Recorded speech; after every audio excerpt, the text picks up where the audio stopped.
el aporte suplementario de oxígeno como primera estrategia de tratamiento en estos pacientes. La cianosis en labios, en lenguas y mucosas es un signo que se presenta cuando la presión arterial de oxígeno es menor de los 50 milímetros de mercurio y la saturación es menor del 85%, los cuales van a mejorar con la administración de oxígeno. Es decir, que cuando tengamos un paciente con cianosis, ya sea bucal, de la mucosa, de la lengua, debemos administrarle oxígeno hasta poder tener una gasometría, hasta poder realizar una gasometría a este paciente, para poder valorar lo que es la presión arterial de oxígeno y su saturación.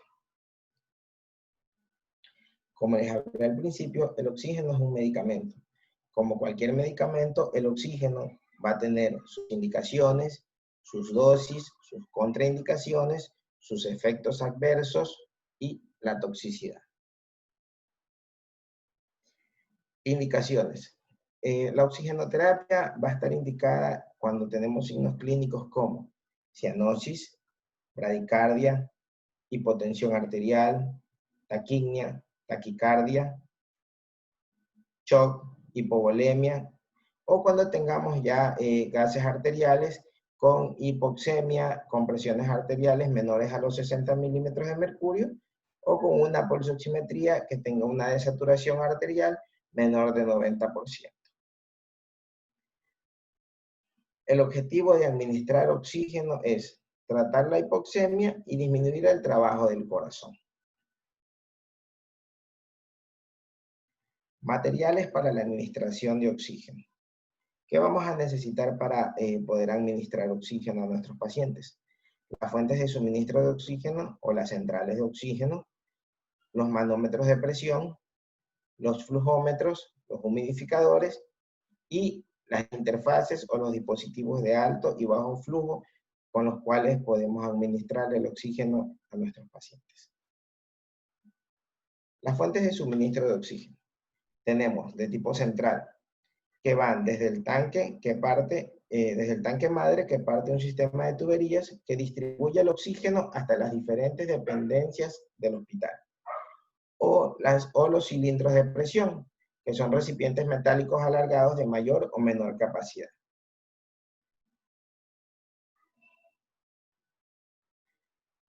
Tenemos los manómetros. El manómetro es un instrumento utilizado para la medición de la presión de fluidos. Como aquí vamos a ver, este es el que va conectado a la bala de oxígeno, y los manómetros que van a medir las presiones, y el manómetro de flujo, que es el que va a regular la cantidad de oxígeno que le vamos a dar a los pacientes.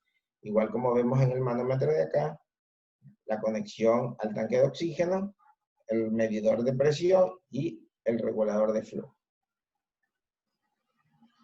Pueden venir de distintas maneras, dependiendo la fábrica de la cual vengan, de su fabricación. Luego tenemos los que son los flujómetros. El flujómetro es un instrumento de medición para la medición del gas volumétrico de un fluido. En los flujómetros son donde vamos a indicar la cantidad de oxígeno o los flujos de oxígeno que le vamos a administrar a nuestros pacientes. Van desde los 0 litros hasta los 15 litros. Esa es la regulación de los flujómetros.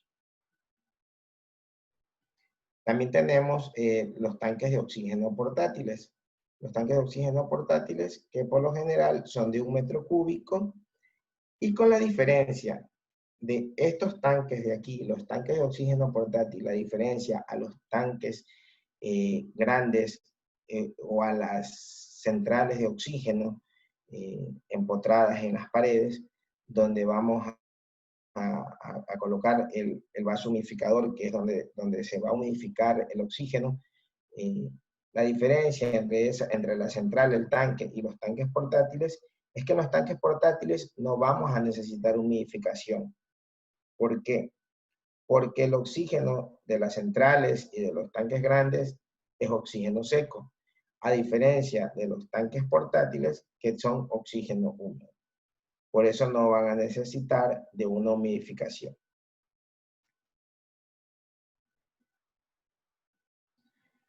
El humidificador.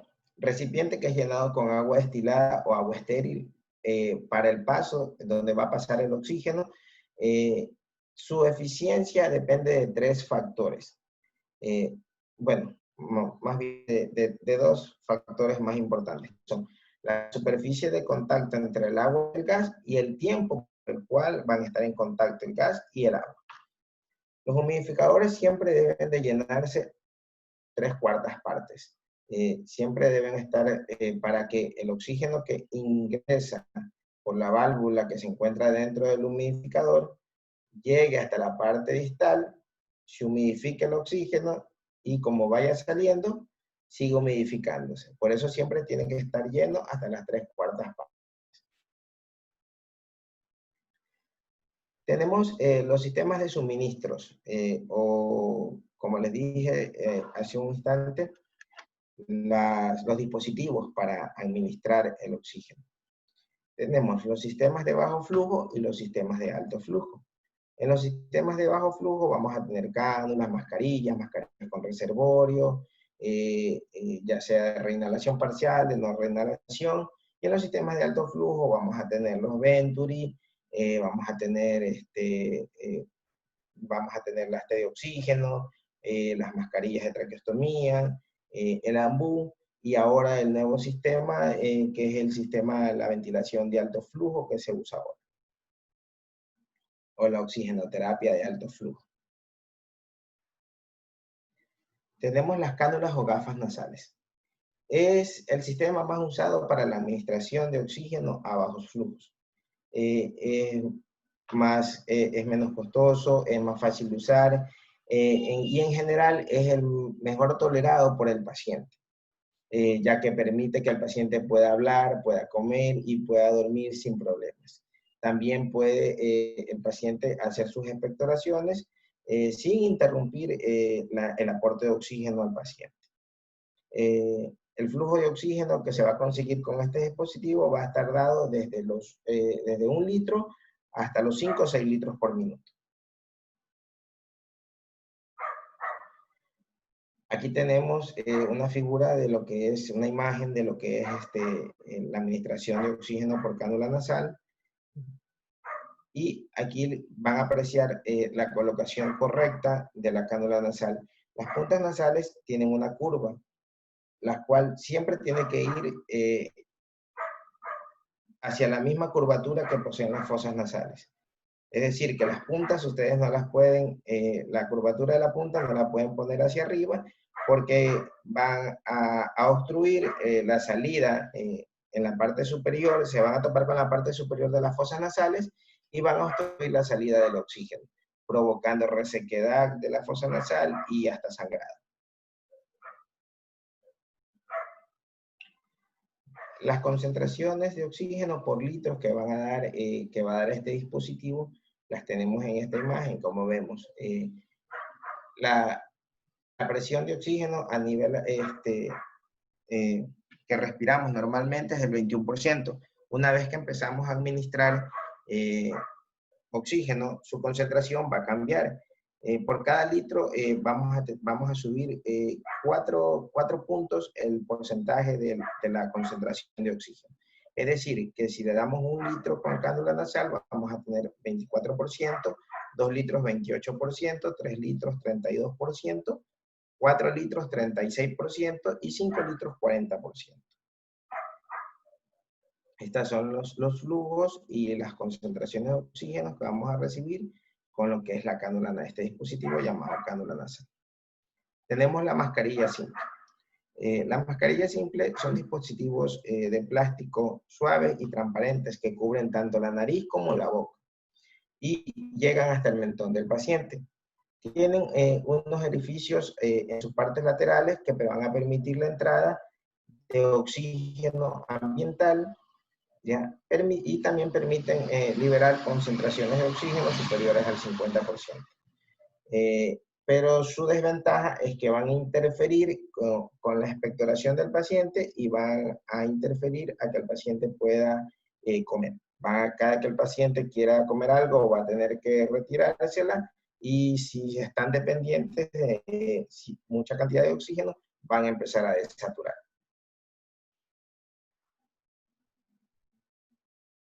Aquí tenemos la imagen de la mascarilla simple, conectada al flujómetro, y estos son los orificios laterales, los cuales van a permitir entrada de oxígeno al ambiente, que se va a mezclar con el oxígeno que viene del tanque o de la central, para poder dar concentraciones mayores de oxígeno. Tanto el oxígeno ambiental como el oxígeno que viene de la fuente se mezclan y dan prácticamente concentraciones entre 50 a 60%. Aquí tenemos la tabla entre la relación del flujo que vamos a administrar con esta mascarilla y la concentración de oxígeno que van a dar de acuerdo a los flujos que vamos a administrar.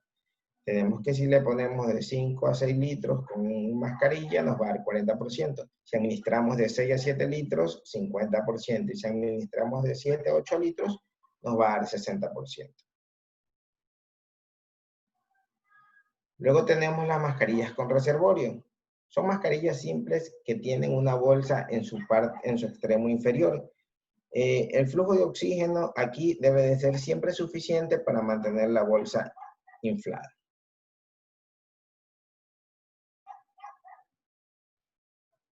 Tenemos dos tipos de mascarillas con bolsa. La mascarilla de reinhalación parcial y la mascarilla de no reinhalación. Vamos a ver sus diferencias. Entonces tenemos la mascarilla de reinhalación parcial. El aire expirado retorna desde la bolsa hacia la parte inspiratoria del paciente, como lo vemos aquí en esta figura. El paciente exhala, el oxígeno regresa a la bolsa y el oxígeno, el CO2 que el paciente exhala, entra a la bolsa y se mezcla con el oxígeno que está retenido en la bolsa. Entonces, esta mezcla de aquí, el paciente vuelve y recibe la mitad de oxígeno y la mitad vuelve a recibir CO2. O sea, el paciente vuelve a reinhalar su CO2. Esa es la particularidad de esta mascarilla. Su indicación está indicada en hipoxia moderada, fácil de usar, a un flujo de entre 10 a 15 litros por minuto. Pueden aportar una FiO2 de entre el 60 al 80%. Aquí tenemos, como les indicaba, mascarilla con reservorio y reinhalación parcial. El paciente exhala. Como esta parte de aquí no tiene válvula, la exhalación del paciente pasa al reservorio, se mezcla con el oxígeno y vuelve a ser inhalada. Tenemos la mascarilla de no reinhalación, que es similar a la anterior, con la única particularidad de que entre la bolsa y la mascarilla existe una válvula unidireccional, que es la que no va a permitir que el aire o el CO2 exhalado del paciente vuelva a ser reinhalado. Tienen en su parte lateral, tienen válvulas exhalatorias que solo se van a abrir en el momento que el paciente exhale. La válvula unidireccional solo se va a abrir en el momento que el paciente inhale para recibir una concentración exacta de oxígeno. Aquí tenemos una tabla donde están los flujos y las fracciones de oxígeno que vamos a recibir con cada dispositivo, ya sea con la cánula, con la mascarilla y con las mascarillas con reservorio. Tenemos los dispositivos de alto flujo, la mascarilla con efecto Venturi. Dentro de los sistemas de alto flujo es el más utilizado, es el más representativo, pero con la diferencia que en su parte inferior posee un dispositivo que es el que donde vamos a poder regular las concentraciones de oxígeno que queremos dar a nuestros pacientes. Está indicada en riesgo de hipoxemia y retención de CO2. Vamos a ver la imagen.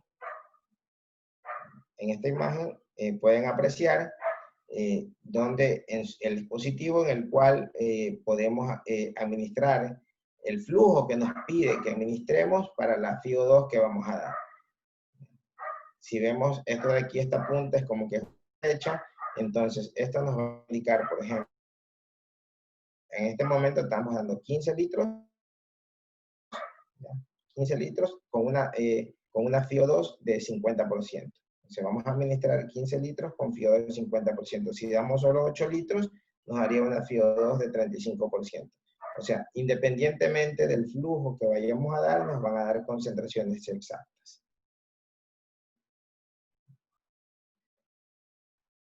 Aquí tenemos una tabla del sistema de alto flujo con mascarilla Venturi. La FiO2, antes este tipo de mascarillas, como la vemos aquí, venían de distintos colores del dispositivo. Cada color daba una concentración distinta.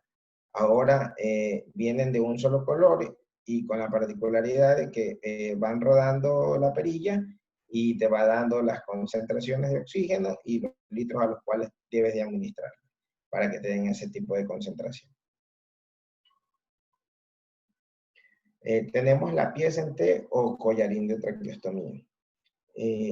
Los pacientes con traqueostomía o con tubo endotraqueal que son puestos en T de oxígeno van a necesitar flujos continuos de gas que van a tener que ser por encima de los 3 a 5 litros para que laven el CO2 que va a producir estos pacientes.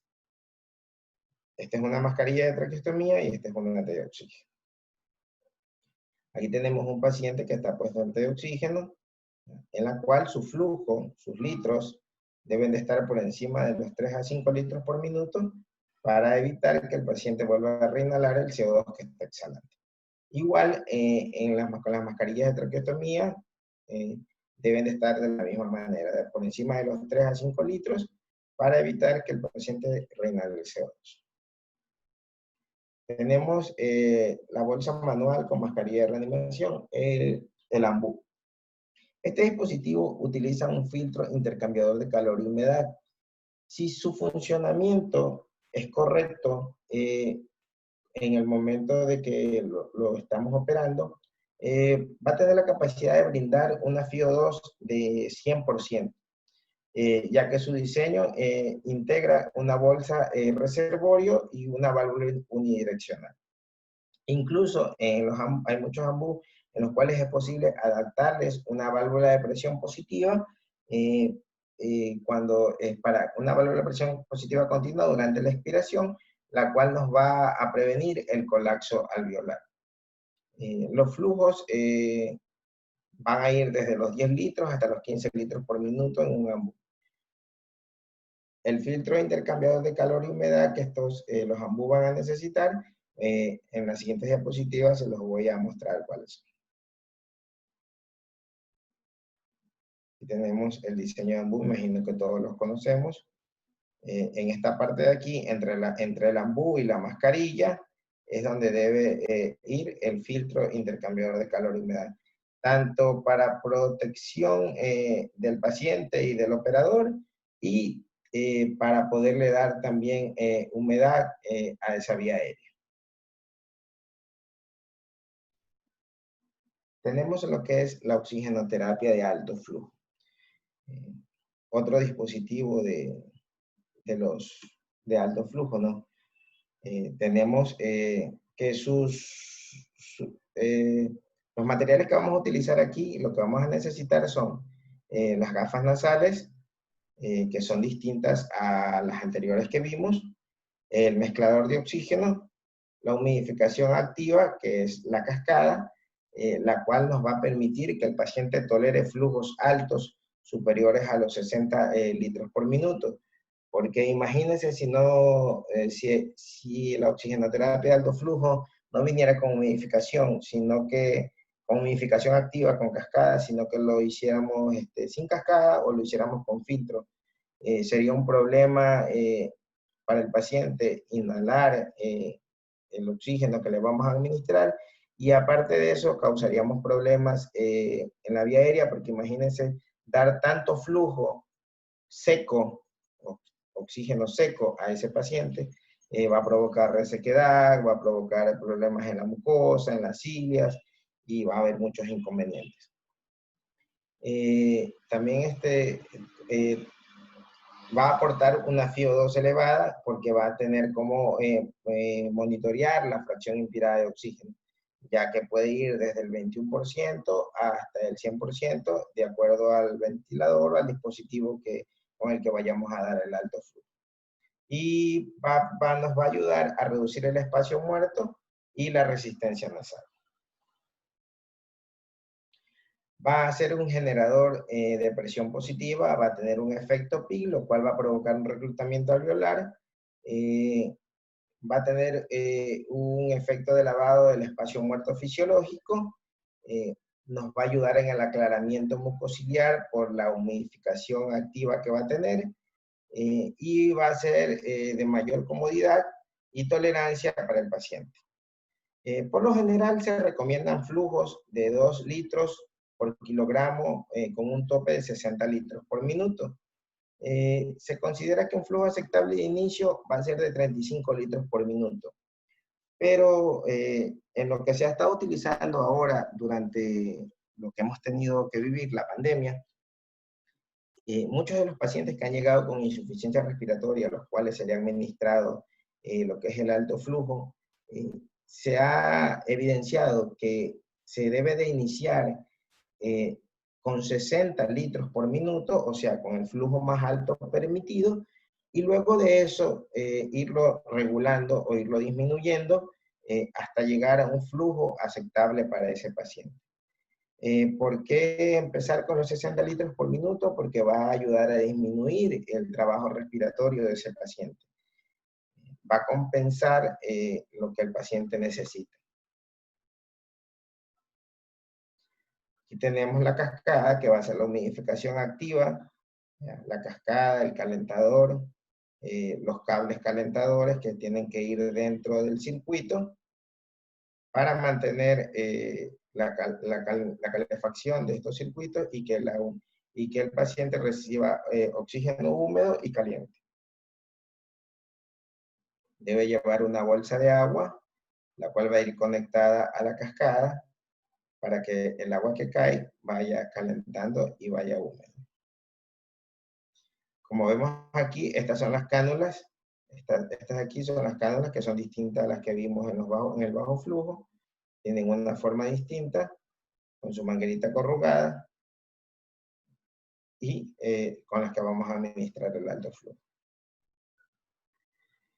Las indicaciones de la cánula de alto flujo, tenemos que está indicado en la insuficiencia respiratoria hipoxémica normocánica, también está indicada en insuficiencia respiratoria hipoxémica leve o moderada, o sea, ya sea con normocagnia o hipocagnia, ¿ya? Tiene una necesidad progresiva de oxígeno, o sea, nos va a permitir dar una cantidad mayor de oxígeno, administrar dosis de oxígeno mayores a las que damos con otros dispositivos.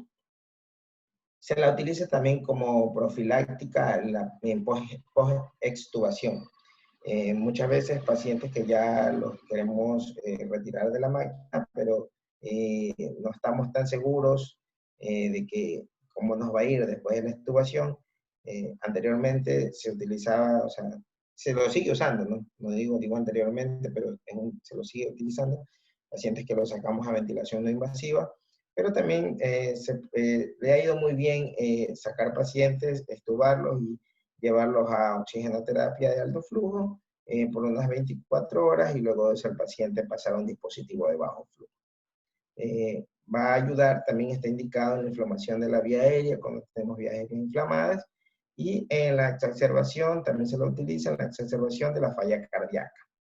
Está indicado también en el síndrome, en el síndrome obstructivo de apnea del sueño. Aquí vemos la administración con una cánula de alto flujo, paciente que está recibiendo alto flujo. Vemos el dispositivo en el cual vamos a administrar los flujos exactos, con las concentraciones exactas. Todo esto va hacia el paciente.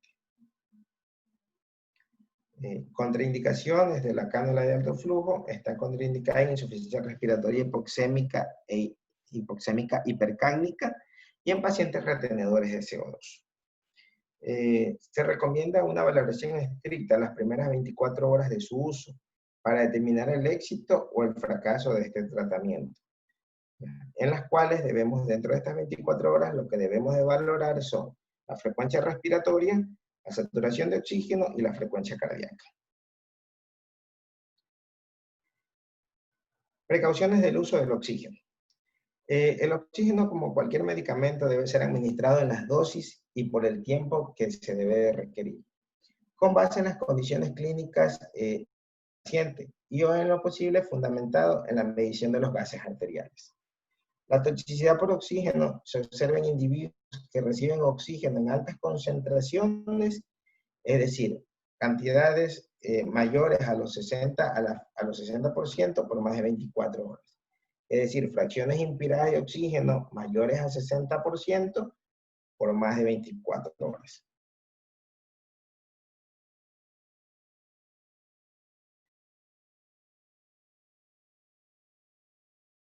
Sus efectos adversos. Vamos a tener que los efectos adversos por la utilización del oxígeno por demasiado tiempo podría ser epistasis, rinitis, daño del epitelio ciliar, disminución de la distensibilidad pulmonar, que esto nos va a llevar a que haya un empeoramiento del intercambio gaseoso. También tenemos lo que es la atelectasia por reabsorción. ¿Qué va a ocurrir aquí? Cuando damos concentraciones de oxígeno mayores al 60% durante más de 24 horas, va a hacer que el oxígeno empiece a desplazar al nitrógeno que está dentro del pulmón, o sea, que son los que están ayudando a mantener los alvéolos distendidos, ¿ya? La tensión superficial, ¿no? Entonces, esto va a ayudar, el oxígeno va a hacer que el nitrógeno empiece a desplazarse, digámoslo de esta manera, empieza a barrer el nitrógeno y va a provocar que haya colapso alveolar. Entonces, es donde vamos a provocar las atelectasias por reabsorción. Por eso también es la controversia de utilizar concentraciones de oxígeno mayores de 60% durante más de 24 horas. También tenemos los riesgos más controvertidos de la hiperoxemia, o sea, de la administración de oxígeno por demasiadas horas y en muchas dosis, que va a provocar vasoconstricción coronaria y cerebral. También van a disminuir el gasto cardíaco. Entonces tenemos conclusiones. El oxígeno es un elemento indispensable para mantener la funcionalidad del organismo. La pulsoximetría va a ser considerada el quinto signo vital. Ha demostrado ser una monitorización rápida, pero no hay que olvidar que la gasometría sigue siendo el gol estándar para medir la oxigenación. La hipoxemia, vamos a tener que la hipoxemia va a estar dada cuando tenemos valores de arteriales de oxígeno menor de 60 milímetros de mercurio y saturaciones por debajo del 30%. Recordar la frase anterior también que el oxígeno es un tratamiento para la hipoxemia, más no para la disnea. Y lo que acabamos de ver en la diapositiva anterior, la hiperoxia y sus riesgos, que es la vasoconstricción coronaria, cerebral y la disminución del gasto cardíaco. Tenemos la humidificación.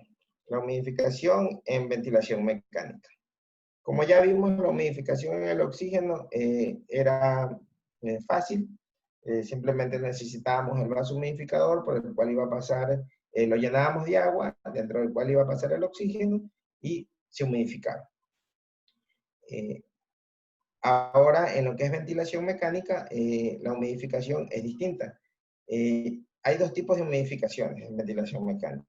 Los humidificadores activos o las cascadas y los humidificadores pasivos o los filtros intercambiadores de calor y humedad.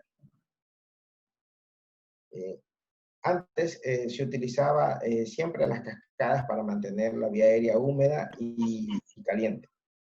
Pero se las obvió por el hecho de que producían, había mucha bacteria dentro de la condensación que producían.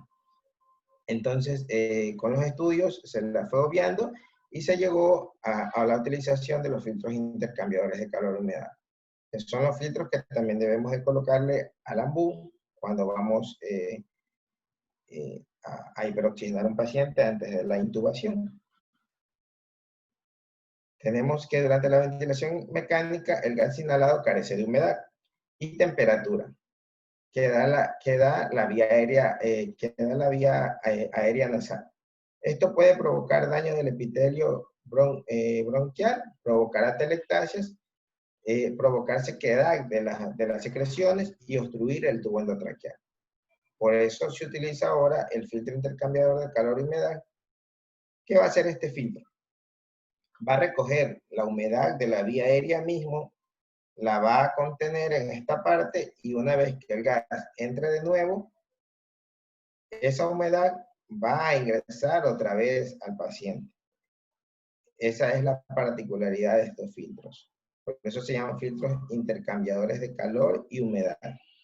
El calor y la humedad que genera la misma vía aérea del paciente regresa otra vez, una vez que el gas se inhala de nuevo.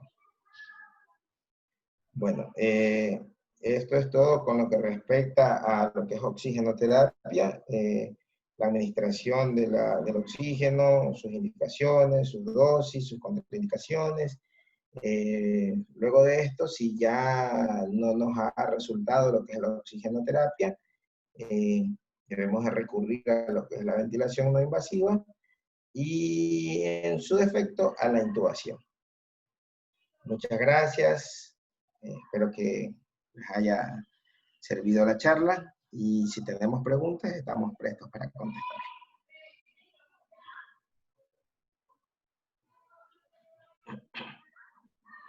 Hola, ¿me escuchan?